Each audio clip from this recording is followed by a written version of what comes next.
The stars above were quiet, too quiet for Admiral Cale Varen's taste. He stood on the viewing deck of the Ravenhold, a solitary silhouette against the backdrop of the spiraling Helix Nebula. It was beautiful, yes, but beauty in the void was often a veil for something worse. The diplomatic corps from Earth had assured him the summit on Cygnus 3 would be peaceful. Yet here he was, fleet on standby, weapons charged at 40%, and instincts screaming. "Still no word from the Akarthus envoy?" he asked without turning. Lieutenant Mara-Chen checked her console. "Nothing, sir. They acknowledged orbit an hour ago but haven't responded since." Cale exhaled slowly. It was always the same. Humans would walk into a galactic room full of species who looked down on them. Primitive, unpredictable, late to the cosmic table. But they never considered what it meant to survive Earth, to rise from a world that tried every century to burn itself down. The galaxy had seen resilience, innovation, peacekeeping. It hadn't yet seen fury wrapped in patience. Not until humans. The Ravenhold floated silently among the gathered vessels. Ships shaped like beetles, crystals, and living organisms, each nation with its aesthetic, its legacy. Only the human fleet remained angular and metallic, like broken knives hurled into orbit. "You're doing it again," said a voice behind him. Cale turned. A woman leaned against the wall, arms crossed, jet-black eyes unreadable. Dr. Amari Dal, cultural xenopsychologist. She wore no insignia, no medals. Just a leather jacket and a face full of second-hand wisdom. "What am I doing?" Cale asked, amused. "Staring into the void like it owes you something. Classic soldier posture. Maybe I'm hoping it'll blink." Mari smirked. "And what if it blinks first?" Cale paused. "Then we act." Before she could respond, the deck lights dimmed. An alert pulsed across their vision. Unscheduled warp signature. Mass displacement detected. Proximity breach. 15,000 kilometers. "Put it on screen," Cale ordered. The image appeared. An Akarthus dreadnought, twice the size of any known class. Darker than space itself. It rippled with living armor. It wasn't alone. A formation of 14 escort ships followed, cutting through local patrol space unannounced. Cale's crew erupted into motion. Commands flew. Weapons charged. Comms blinked to life. "This isn't a diplomatic entrance," Chen said, voice tight. "No," Cale replied. "This is a demonstration." The Akarthus had always been proud. Too proud. When humans first appeared on the galactic stage, the Akarthus called them flesh things and fire children, dismissing their chaotic rise as an anomaly. But they'd watched, waited, and now they had brought a fleet to make a point. The comms crackled. A voice came through. Filtered, buzzing, venomous. "We observe you, Earthborn. We acknowledge your rise. We question your restraint." Cale stepped forward, eyes narrowing. "Speak plainly. You ascend too fast. You speak with the tongues of war, yet wear diplomacy like a stolen coat. Your species is volatile, dangerous, unstable. This summit is a farce. Then why show up? To see if the stories were true," the voice hissed. "About the phrase. About what happens when a human gets serious." Cale didn't answer. Behind him, Amari whispered, "They're baiting us." "Of course they are." The crew waited. Tension pulled at every breath, every motion. The other species' ships had begun to drift away, subtly repositioning to avoid the potential crossfire. They knew the phrase. Every species in that orbit had heard it at least once, sometimes from audio logs, sometimes in battle. They didn't understand the words. They understood the outcome. The Akarthus commander spoke again. "Do it, Admiral. Say the words. Let us see if you are myth, or merely mammal." Silence hung heavy. Cale turned to Amari. "Do you know what I hate most about the galaxy? Enlighten me. They always want a show." He faced the screen again. "I don't give performances." The comms cut without warning. The dreadnought's hull pulsed. Energy built at its core. "They're charging weapons," Chen shouted. Cale's knuckles turned white on the rail. He leaned in, slow, deliberate, voice low. Now I'm actually getting. Sir. Chin snap. Multiple ships breaking formation. Cale stopped mid-sentence. The tactical screen blinked. 3 escort ships had turned. Then 5. Then all 14. The dreadnought, still dark and unmoving, was suddenly alone. What the hell is this? Murray said. Put the formation on broadcast, Cale ordered. The screen flickered. Every alien ship now drifted backward, subtly but steadily disengaging. The comms crackled again, weaker this time. We apologize. There was a misjudgment. Cale said nothing. Just stared. The dreadnought began to rotate, retracting its weapon cores. Amari exhaled a breath she didn't realize she'd held. They weren't ready. Not for the phrase. Not even half of it. Cale turned to her. His expression unreadable. It's not about the phrase. No. It's about what happens after. She nodded, thoughtful. They still don't understand. Cale looked at the stars, the embers of old galaxies burning billions of years away. They will. And far above, in the cold void, the dreadnought vanished into fold space, fleeing before the final word could be spoken. The silence in the council chamber of Orion Command was unnatural. No flicker of light from the massive holotable, no whisper from aides or advisors, only the steady hum of the Gladius station's life support systems. Colonel Rhea Solis stood alone in the center, the last to arrive, her boots clicking against the obsidian floor. Across from her, General Idrin of the Zordathi Dominion loomed, all bone-plated armor and serpentine poise. His kind didn't blink, didn't need to. Rhea had learned that during the siege of Karos V, just before she'd burned a hole through their front lines with a maneuver so reckless even her own command called it suicide. Shaliv. The Zordathi did not forget. I see the humans send their least diplomatic again, Idrin hissed, voice echoing like a blade across metal. Rhea didn't flinch. And yet you still show up. Idrin's 4 nostrils flared. Around him, his advisors bristled, thin tendrils twitching in what humans had come to understand as agitation. They're testing you, Commander Dresk said quietly through the calm bead in her ear. Stay cool. I am cool, she replied under her breath. Very. Freaking. Cool. The meeting was supposed to be a ceasefire negotiation, a chance to de-escalate after months of skirmishes on the edge of the Orion Rift. Instead, the Zordathi had arrived with 3 warships in tow, weapons humming at the edge of legality. The message was clear: back down or be crushed. But Earth didn't back down. Not anymore. Rhea stepped forward, palms open, posture neutral. We came here for peace. But if you mistake that for weakness, you're going to find out just how wrong you are. Idrin tilted his head. You speak with such certainty, human. As if history bends to your will. As if survival is destiny. Rhea smiled faintly. It is. Ours is, anyway. He rose, towering above her. You believe in legends. But we have witnessed your limits. We watched your kind falter during the Duran push, during the Riven collapse. You bleed like all flesh. But you have one thing we do not: madness. She met his eyes without fear. Maybe that's what makes us dangerous. Then prove it. The air chilled. The chamber lights dimmed as the Zordathi broadcast a signal. An open challenge.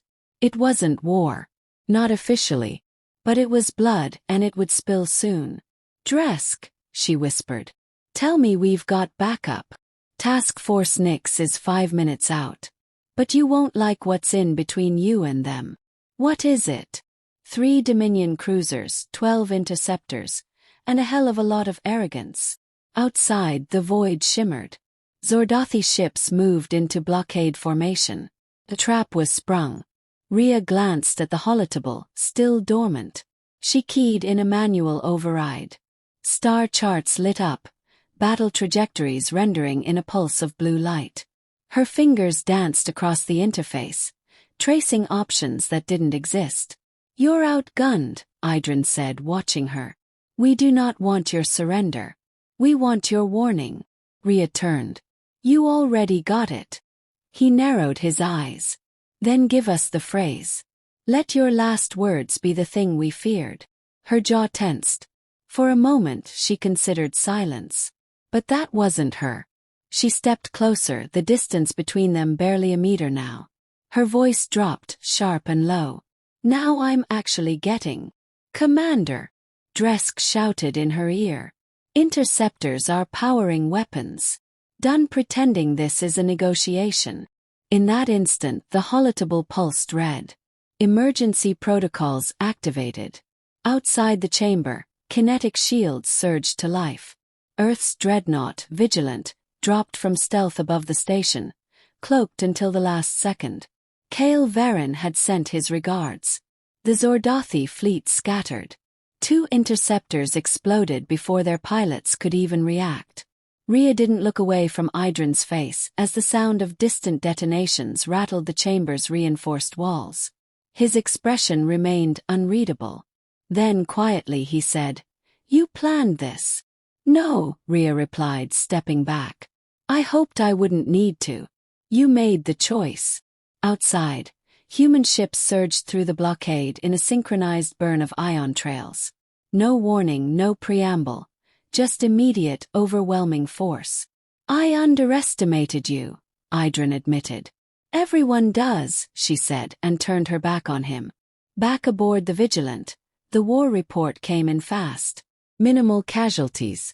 5 Zordathi ships crippled. Ceasefire lines redrawn. She stood beside Kale in the command chamber as stars wheeled by beyond the glass. You said it, he noted. Didn't finish it, she said, sipping from a thermos. Didn't need to. Kale smirked. They never let us finish, do they? Nope. They stood in silence, watching space fold around them. Then Kale said, Next time they might not wait for the words. Rhea glanced at him, then out at the stars. Then we won't wait either. The lab on the Low Station wasn't built for legends. It was built for analysis. Cold, sterile, and buried beneath kilometers of titanium alloy shielding. No windows, no vistas, only walls that hummed with quiet dread. And yet, in the heart of this containment facility, they kept the most dangerous thing the galaxy had ever encountered. A phrase. Dr. Vel Oryx adjusted the interface on his translation grid, each line of human speech glowing in pale red across his monitor. He was a Nuvathai, a silicon-based lifeform with crystalline limbs and a mind designed for patterns. Emotion was a concept, not an experience. And yet today he felt something close to it. Dread. The syntax is irrational, he muttered. Non-linear, non-conclusive. It isn't the words. It's the intent.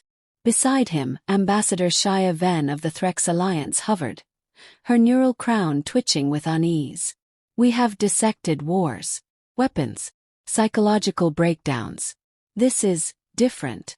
Because it isn't a weapon, Oryx replied. It's a switch. A species-wide trigger. The room fell quiet as they pulled up incident logs. Footage of battlefield chaos, intercepted comms, eyewitness accounts, which followed the same arc. A human pushed too far, restrained by civility or protocol, would mutter the phrase, "Now I'm actually getting," and something would snap. Not externally. Internally. They became precise, unrelenting, capable of tactics and brutality far beyond predictive models. It's not premeditated, Ven whispered. It's transformation. Worse, Oryx said, staring at the screen. It's authentic. In another chamber across the station, the subject responsible for the latest incident sat calmly. Captain Silas Ward, Earth Defense Division. No visible injuries, though the 13 soldiers he faced on Zarnex, 12 were now undergoing trauma rehabilitation. Not from wounds, from witnessing. Ward looked up as the door hissed open. His face was relaxed, posture easy. It was the ease that disturbed Ven the most. "Captain Ward," she began, stepping in. "You've been debriefed." "3 times, he replied. "Want a 4th? Why did you say it?" He blinked slow. "Because they pushed. To the edge." "No," he said, leaning forward. Past it. Oryx remained outside the glass, watching the exchange. He recorded everything: pupil dilation, tone shifts, heartbeat rhythm. All indicators confirmed it. Ward was calm now. The danger had passed. But if reintroduced to stressors, the transformation could reoccur. Instantly. We've had linguists study the phrase, Ven continued. It appears in music, comedy, domestic disputes. Children say it in frustration. How does it change in combat? Ward tilted his head. It doesn't. That's the problem. You think we become something. But that's just us without the filter. You're telling me, she said slowly, that humanity suppresses its full capabilities until it's provoked?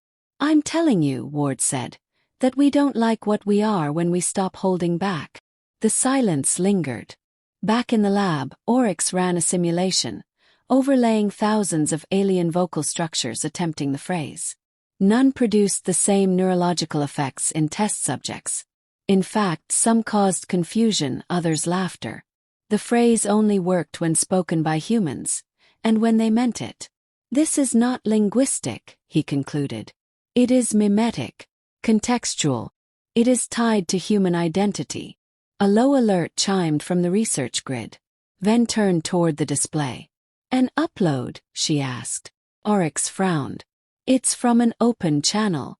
Earth origin content. Civilian. They played it. Video short. A child on a playground, arms crossed, frowning at a group twice her size. The audio. Okay. Now I'm actually getting mad. The others stepped back. Even as a game, the phrase carried weight. Ven's breath caught. They teach it young. They don't teach it, Oryx corrected. They're born with it. Later that evening, Ven recorded a message to the Galactic Council. Humans are not dangerous because they have power. Many species do. They are dangerous because they choose not to use it until they do. And by the time they say the words, it's too late to ask for mercy. She ended the message with a question. Do we disarm a myth, or do we learn how to coexist with one? In his cell, Ward sat alone, hands folded, eyes closed. He wasn't angry anymore, but he could be. The Grand Assembly of the Galactic Concord had never been louder, nor more divided. Every major power had sent delegates. Over 200 species gathered under the dome of the Celestis Accord Hall, a structure suspended in the ionosphere of the neutral world Viral. From a distance, it looked like a pearl. From within, it felt like a storm waiting to happen. Admiral Cale Varen stood at the edge of the delegation platform, flanked by 2 silent guards and a sea of stares. Behind him, Earth's flag rippled, understated but unwavering. He scanned the crowd. Even without speaking, he could feel the tension. Accusations, fear, curiosity, all directed at him, or rather at what he represented. Let them circle, muttered Rhea Solis beside him. Eventually, even vultures picked the wrong carcass. Cale didn't smile. He didn't need to. Rhea's presence meant this wasn't diplomacy anymore. It was containment. Across the chamber, Ambassador Tsuren of the Sarathi floated to the central dais, his silvery exoskeleton glinting under the assembly lights. His kind always spoke with the calculated poise of judges, but today his voice had an edge. Fellow members of the Concord, Tsuren began, we are not here to discuss trade or alliances. We are here to address the human phenomenon, the phrase, which has now altered 3 peace talks, disrupted 6 conflict zones, and, most recently, forced a Zordathi retreat without a single formal declaration of war. Murmurs spread like wind through a brittle forest. Cale stood still, hands clasped behind him. Tsuren turned, antennae twitching. Admiral Varen, would you care to explain why your people wield a psychological trigger more effectively than any plasma cannon? Cale stepped forward. His voice was calm, but it carried. You assume it's a weapon. It's not. Then what is it? A warning. Tsuren narrowed his eyes. One that ends negotiations, not begins them. No, Cale said. One that begins the end of tolerance. More murmurs. Nods. Others hissed in disapproval. The Zordathi envoy rose next. General Idrin, fully armored and silent until now, addressed the chamber without preamble. We feared the phrase because we misunderstood it. We believed it was performance, an act of cultural intimidation. But the truth is worse. He gestured to Kale. When he says it or someone like him, it is not strategy. It is declaration. That diplomacy has failed. That patience is over. He paused. And that is when you lose. Rhea exhaled slowly. That's the most honest I've ever heard a Zordathi be. Kale stepped forward again. You want us to apologize for being human. You won't get that. Then what will we get? Asked a voice from the Varelian delegation. Kale looked at the crowd. You'll get what you give. Respect earns respect. Aggression earns reaction. And threats. His voice dropped sharp. Those earn silence. Right before everything breaks. The room quieted. A silence so dense it seemed to distort the air itself. Ambassador Ven of the Threx Alliance rose, her tone more tempered. We do not meet today in fear. We meet to understand. Earth's influence is undeniable. Their restraint, until now, has defined their diplomacy. But if the phrase marks the end of that restraint, then we must ask, how do we build peace with a species whose breaking point is so precise and so final? Kale turned to face her fully. You build peace by not pushing them to that point. In the observation gallery high above, Dr. Amari Dal watched the exchange unfold. She wasn't part of the military chain. She didn't carry a weapon. But she understood something most of them didn't. Culture was war too. The phrase wasn't just a saying. It was an emotional tripwire, forged in centuries of repression, endurance, and explosive catharsis. Beside her, Dr. Oryx tapped notes into his translator pad, crystal fingers blinking with data pulses. They fear what they don't control, he said. Mari nodded. And humans only fear what they can't protect. They will call for sanctions, Oryx added. Restrictions. An interspecies tribunal. They can try, she said. But no law will make humans less human. Back in the chamber, a vote was called. Several species abstained. A few voted to restrict Earth's military expansion. Most declined the motion. Fear, it turned out, made for lousy unity. As the assembly adjourned, Kale turned to Rhea.